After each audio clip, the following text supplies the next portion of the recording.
यदि भेंट लेकर के आए तो आपके मन में कड़वाहट थी अपने भाई के खिलाफत में मेरे प्रिय। लेकिन परमेश्वर के दास ने आप ही के कानों की बात सुनी और परमेश्वर के आगे रात रात भर उठ के जाके आंसू बहा के आपके लिए प्रार्थना की। लिखा है जिन्होंने यीशु पर विश्वास किया उन पर दंड की आज्ञा नहीं है, लेकिन जिन्होंने विश्वास नहीं किया उन पर दंड की आज्ञा हो चुकी है। मेरे प्रिय, आप ध्यान में रखिएगा। सभी भाई बहनों को जय मसीह की। परमेश्वर आप सभी को बहुत सारी बरकत दे, आशीष दे आज के समय के दौरान। मेरे प्रियो, आज बहुत सारी कीमती बातें हम करने वाले हैं। वीडियो को स्किप मत करना और वीडियो को पूरा ध्यान से सुनिएगा, क्योंकि ये संदेश आप ही के लिए है मेरे प्रियो। क्योंकि परमेश्वर ने जो हमसे कहा वही आपसे निरंतर हम विनती करते हैं। और आज हम याचना नहीं बल्कि आपको ताड़ना देते हैं कि आप अपने आप को सुधार लीजिए। मेरे प्रियो, आपके जीवन में बहुत सारी ऐसी बातें हैं जो परमेश्वर के वचन के अनुसार आज सुबह से 4 बजे से लेकर प्रार्थना में थे और कामकाज भी किया, लेकिन कामकाज के दौरान परमेश्वर ने मेरी ताड़ना की कि तुम निरंतर उन लोगों की ताड़ना करो जो ये बातें सोचते हैं। परमेश्वर का वचन क्या कहता है मेरे प्रिय? आप लोग अपने में लड़ाई झगड़ा करते हैं, बिल्कुल ठीक है, कोई बात नहीं है, चिंता करने की बात नहीं है, क्योंकि परमेश्वर के आगे हम दुहाई देते हैं। लेकिन जब आप परमेश्वर के किसी दास के बारे में बुरा बोलते हैं तो आपको बहुत ही भयंकर सजा का सामना करना पड़ेगा। मेरे प्रिय, आपको ध्यान में देनी है ये सारी बातें। मैं मूर्ख तो बना परंतु तुम ही ने मुझे यह करने के लिए मजबूर किया। ये वचन में लिखा है 2 कुरिन्थियों और उसकी 12 अध्याय उसकी 11 आयत में लिखा है। मेरे प्रिय, मैं मूर्ख तो बना परंतु तुम ही ने मुझे यह करने के लिए विवश किया। तुम्हें तो मेरी प्रशंसा करनी चाहिए थी, क्योंकि यद्यपि मैं कुछ भी नहीं तो भी उन बड़े से बड़े प्रेरितों से किसी बात में कम नहीं हूँ। थैंक यू बेटा, हालेलुया।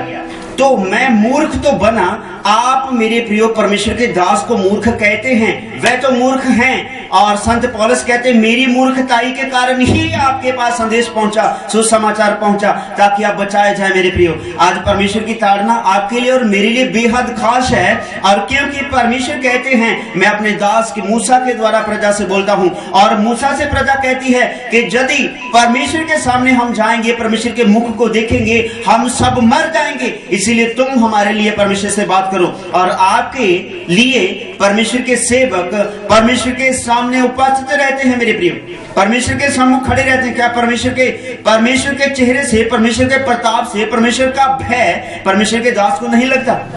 उसको लगता है, दास को डर लगता है कहीं मुझसे कोई गलती ना हो जाए। लेकिन आप पल भर मात्र में, थोड़े से समय में ही परमेश्वर के दास के ऊपर टिप्पणियां करने लग जाते हो। मेरे प्रियो, की यहीं पर परमेश्वर अपने वचन की ओर से ताड़ना करते हैं। मेरे प्रियो, तुम ही ने मुझे मजबूर किया। आप अपने भाई की निंदा हमारे सामने की, किसके लिए की? अपनी सलागा के लिए, अपने आप को उत्तम दर्शाने के लिए। मेरे भाई, आप ही ने अपने भाई की हमारे सामने परमेश्वर की उपस्थिति में निंदा की कि वो ऐसा करता है। लेकिन परमेश्वर के दास ने आप ही के कानों की बात सुनी और परमेश्वर के आगे रात रात भर उठ के जाके आंसू बहा के आपके लिए प्रार्थना की। किसके लिए? कि आपके ऊपर वो दंड ना आए। मेरे प्रियो, आप दोष लगाते हो, अपने आप को चुकन्ना कर ले मेरे प्रियो। और ये वचन है आप ही के कारण मैं मूर्ख बना। क्यों मूर्ख बना? मैं आपके आगे आया, दुहाई दी, आपके आगे आके दुहाई दी कि परमेश्वर की उपस्थिति करो, बच जाओ। और आप भूल गए उन उपकारों को। मेरे प्रिय भाई बहनों, क्यों भूल गए? क्योंकि आप परमेश्वर के भवन में आते नहीं, परमेश्वर के भवन में से आशीष चाहते हो। आप कहते हो परमेश्वर ने मेरे घर में चंगाई नहीं दी, लेकिन आप जानते हैं क्या आप परमेश्वर के भवन में निरंतर बने हुए हैं? कौन से संडे आप लिख कर दीजिए मुझे, कौन से संडे आप आए हो प्रभु की संगति में, कौन सी संगति में आप परमेश्वर के सामने खड़े हो, कौन से वचन पर आप कायम हो। मेरे प्रियो, परमेश्वर के वचन में जो साफ लिखा है कि सब्बत के दिन को तू पवित्र जान के स्मरण रख। इस दिन को कोई भी काम काज न करना, केवल और केवल पवित्र मानकर स्मरण रखना, छुट्टी करना। तेरे घर में तेरे बेटे बेटियां काम ना करें, तेरे नौकर चाकर, तेरे गाय बैल बकरी भेड़ कोई काम काज में नहीं आना चाहिए। केवल एकमात्र तू परमेश्वर की उपस्थिति में खड़ा हो, अपने और अपने घराने के लिए सलामती मांगा, उससे जो हवा परमेश्वर के आगे दुहाई देना। तो परमेश्वर ने कहा सब्त के दिन तू काम ना कर। और परमेश्वर से आप कहते हो प्रभु मुझे बरकत चाहिए, कहां से मिलेगी बरकत तुझे? मेरे भाई, एक पल भर भी आप सोचकर देखिए, क्या आपने दशवांश प्रभु के भवन में लेकर के आए? क्या कौन सी भेंट आप लेकर के आए? यदि भेंट लेकर के आए तो आपके मन में कड़वाहट थी अपने भाई के खिलाफत में। मेरे प्रिय, ध्यान से सुनिए इन बातों को। मैं मूर्ख तो बना, परंतु तुम ही ने मुझे यह करने के लिए मजबूर किया, विवश किया। तुम्हें तो मेरी प्रशंसा करनी चाहिए थी। क्यों? परमेश्वर के दास की प्रशंसा करनी चाहिए थी। क्यों मुझे लिखा है? इसलिए लिखा है क्योंकि परमेश्वर के दास दुगने आदर के योग्य हैं। जो मेरे दास को कबूल करेगा, मुझे कबूल करेगा। जो मुझे कबूल करता है, परमेश्वर को कबूल करता है। एकमात्र भी आपने नहीं सोचा मेरे प्रिय भाई, एकमात्र भी आपने नहीं सोचा मेरी बहन, कि परमेश्वर मेरे घर में उतारे हैं, परमेश्वर मेरे घर में उतरे हैं। मैं क्यों परमेश्वर की निंदा करूं? मैं क्यों परमेश्वर के खिलाफत करूं? आप इन बातों को ध्यान से सुनिए। मुझे मूर्ख बनने के लिए आप ही ने प्रेरणा दी है मेरे प्रियो। मैं मूर्ख हूं, मैं मूर्ख ही अच्छा हूं। मैं पापी हूं, मैं पापी ही अच्छा हूं, क्योंकि मुझे पापी को छुड़ाने के लिए ही यीशु सलीब पर आए हैं मेरे प्रियो। मुझे पापी को, मुझे अपराधी को शिफा देने के लिए यीशु आए हैं। यदि आप अपने मन में सोचते हैं कि दास ने गुनाह किया, यदि किसी और ने, मेरे भाई ने गुनाह किया, तो वचन इस बात को बयान करता है कि तू अपने भाई की आंख में तिनके को क्यों देखता है? अपनी आंख में तुझे लट्ठा दिखाई नहीं देता है। अपनी आंखों में से लट्ठा निकालिए। लिखा है नफरत मत कर अपने भाई से, अपने भाई के विरोध में मत बोल। तो मेरे प्रिय भाई बहनों, मैं मूर्ख तो बना, परंतु तुम ही ने मुझे विवश किया। क्यों विवश किया? आप कहते थे प्रभु के सेवक को, आप आइए हमारे घर प्रार्थना करिए, हम बहुत परेशान हैं, हमारे घर में मौत आई पड़ी है, मेरी पत्नी मरने वाली है, मेरा बच्चा मेरे कहने में नहीं है, वो मेरे घर से चला गया। कितनी भयंकर बातें आपके घर में हुई, मुर्दे दिखाई देते थे। अभी जब परमेश्वर के दास लगातार आपके घर में बने हुए हैं, आपकी संगति परमेश्वर के साथ जोड़ने के लिए बने हुए हैं, निरंतर दिन और रात करके परमेश्वर की उपस्थिति में प्रार्थना करने के लिए बने हुए हैं। किसके लिए? केवल और केवल आपके छुटकारे के लिए मेरी प्रिय बहन, केवल और केवल आपके छुटकारे के लिए मेरे भाई। अब आपको धन्यवाद करना चाहिए था, परमेश्वर का भवन में लगातार बनना चाहिए था। कौन से इतवार आपने प्रभु की आराधना की? कौन से इतवार, कौन से शब्द के दिन आपने आराधना घुटनों पे टिक कर परमेश्वर की? कितने इतवार की आपने परमेश्वर की आराधना की है मेरे प्रिय भाई बहन? कितने दिन आपने उपवास रखा? जे मायने नहीं रखता। मायने रखता है आपकी जुबान पर आपका कंट्रोल होना चाहिए मेरे प्रियो।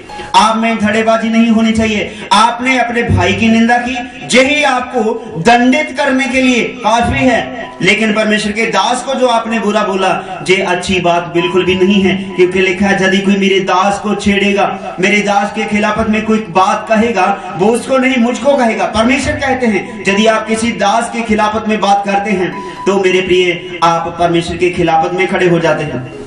गलत बात है, ये बहुत ही निंदा के योग्य ये बात है मेरे प्रियो। वचन साहब कहता, मैं मूर्ख तो बना, परंतु तुम ही ने मुझे ये करने के लिए विवश किया। दिन रात आपके लिए मार्गों पर दौड़े, अपनी जान को हथेली पे रख के सफर किया, अपने बच्चों के प्यार को छोड़ा, अपने थाली में से खाने की रोटी टूटी हुई छोड़ दी, वहीं पे आपके लिए मार्गों पर दौड़े। किसके लिए? सिर्फ और सिर्फ आपके लिए। क्यों?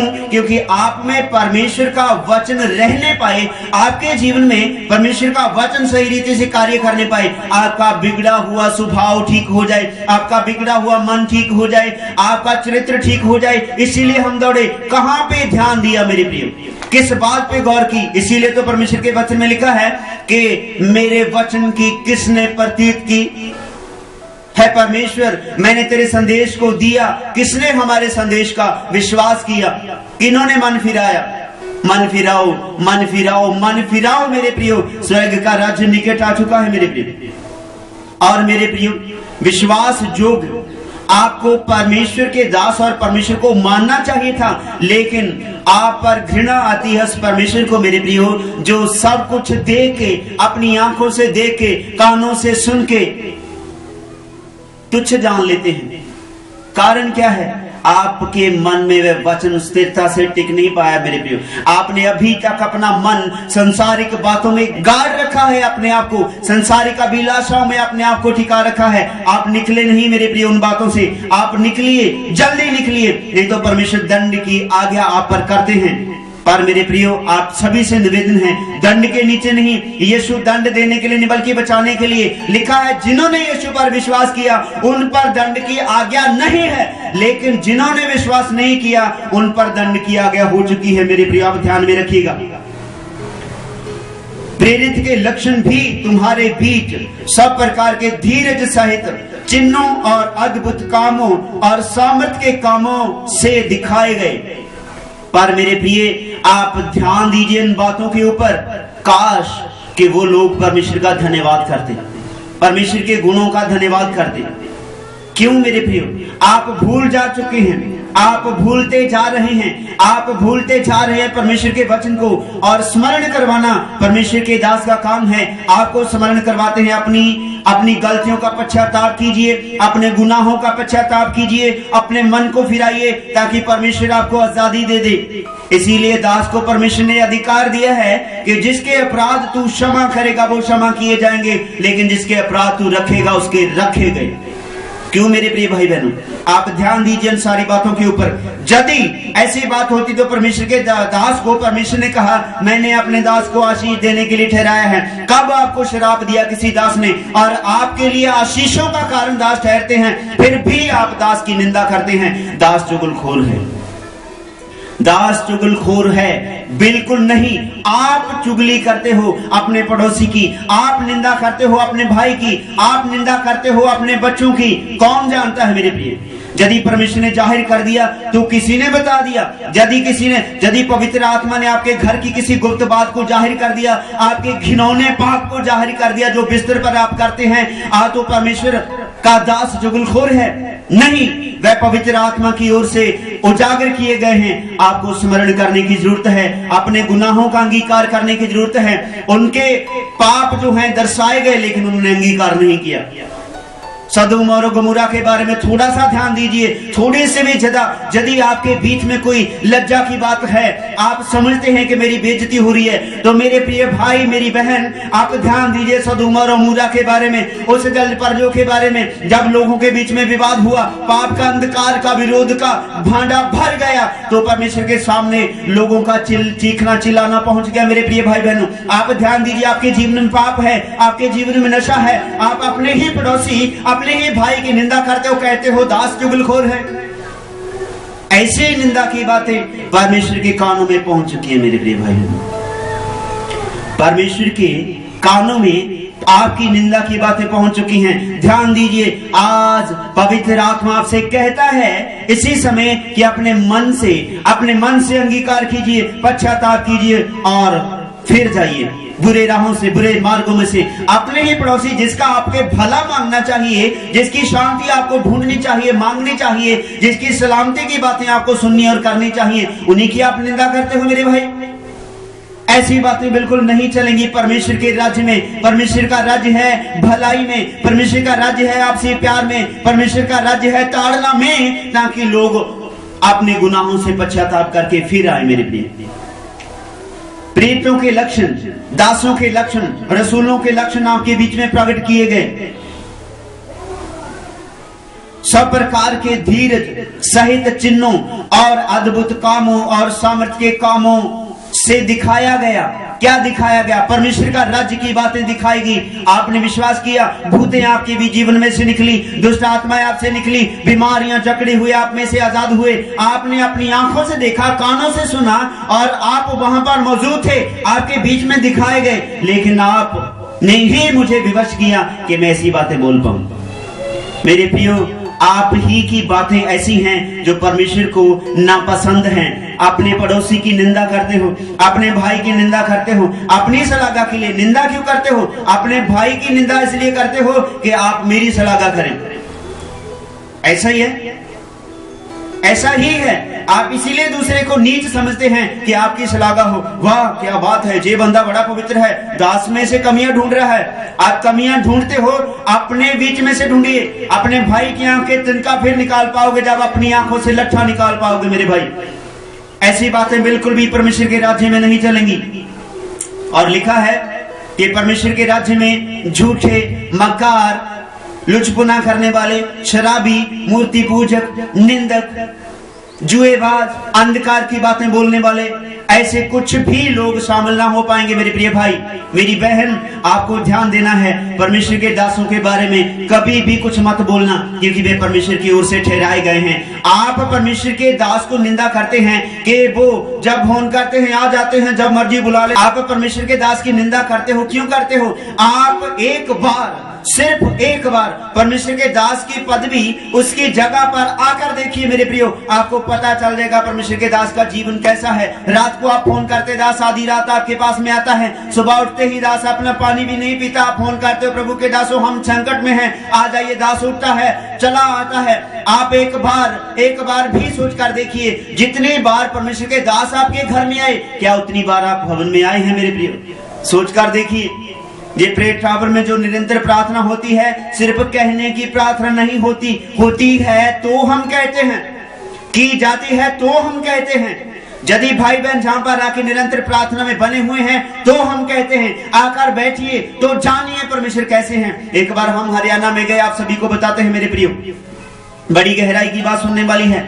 जब गए वहां पे लोग कहने लगे पता नहीं कैसा होगा, टाई लगी हुई, कोट पहना होगा, अच्छे से बाल होंगे, खड़े होंगे, पीले कैसे होंगे, गाड़ी में आएगा, जूते पहने होंगे। अरे भाई, जूतों में, गाड़ियों में, ऐसे सुंदर कपड़ों में, कोट पैंट में परमेश्वर नहीं बसता है अंदर हृदय में। बसाना है तो बसा लीजिए। यदि आपने परमेश्वर का दर्शन करना है, आप परमेश्वर के दास में से कर सकते हैं। कितने ही सुहावने वो चरण हैं जो सुसमाचार की जूती पहने हुए हैं, जो सुसमाचार को फैलाते हैं। मेरे प्रिय भाई, मेरी बहन, आपके वचन में कुछ दिक्कत है, आपके सोचने में कुछ दिक्कत है, आपके देखने के नजरिए में कुछ दिक्कत है, आपके मन में कुछ दिक्कत है, जो आप अपने जीवन में नहीं देखते, दूसरों में झांकते हो। अपने जीवन में झांकिए, अपने अंदर देखिए मेरे प्रिय भाई बहन।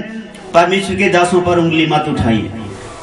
जब परमेश्वर का संदेश हरियाणा में लेकर के गए मेरे भाई बहनों, हम आपको बताते हैं, जो सच में गहरी बात है सुनने वाली, तो कहने लगे पता नहीं कैसा होगा, उसके सूट पहने होंगे, अच्छे से बाल होंगे, जूते बड़े बड़े होंगे, गाड़ी में आएगा, हाथ में बड़ा महंगा आईफोन होगा। लेकिन वहां पर बैठे, हम सीधे साधे बैठ के वहां पे जाके नीचे बैठ के उनके लोगों के बीच में, तो लोग जब प्रचार कर रहे थे, उसके बाद परमेश्वर का इतना सामर्थ्य वहां पे उतरा कि सभी लोगों के बीच में से दुष्ट आत्माएं कई सालों से जकड़े हुए थे, आजाद हो गए। तो कुछ दिनों के बाद में वहां पर जो एक भाई, जहां पर बीच में से एक बोला कि हमने सोचा था प्रभु के दास ऐसे दिखने में होंगे, लेकिन प्रभु के दासों हमें क्षमा करें, हम आपके पहरावे को देखते रहे, लेकिन जो सामर्थ आपके बीच में से हमने देखी परमेश्वर की, हमें माफ करना, कोई दंड हम पर ना आ पड़े। आप देखते हो बाहर से, परमेश्वर देखते हैं अंदर से।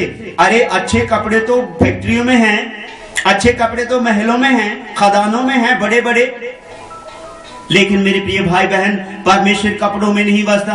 परमेश्वर है तो है इस अंदर अपने मंदिर में। आप पहचान लीजिए, परमेश्वर को तुच्छ जाना, और उसी बंदे ने जिसने तुच्छ जाना, उसी में से 3 महीनों के अंदर वो ऐसे भयंकर दुष्ट आत्मा का शिकार बना, और 3 महीनों के अंदर उसको छुटकारा मिला। और धन्यवाद, मेरे पास पूरा रिकॉर्ड पड़ा है। आपका मेरे भाई, आपका मेरी बहन, जो सारी वीडियो आपके बीच में से जो बीमारी निकली, आपके बीच में से दुष्ट आत्मा निकली, इसीलिए आप परमेश्वर के दास को तुच्छ मत जाने। कहीं भी जाएं, संगति सुने, वचन को सुने, लेकिन परमेश्वर के दास को देखे उसके पहरावे पे मत जाना मेरे भाई, क्योंकि आप नहीं जानते वो फटे कपड़ों के अंदर परमेश्वर का रूह काम करता है। जो आप ध्यान में रखिएगा मेरे भाई।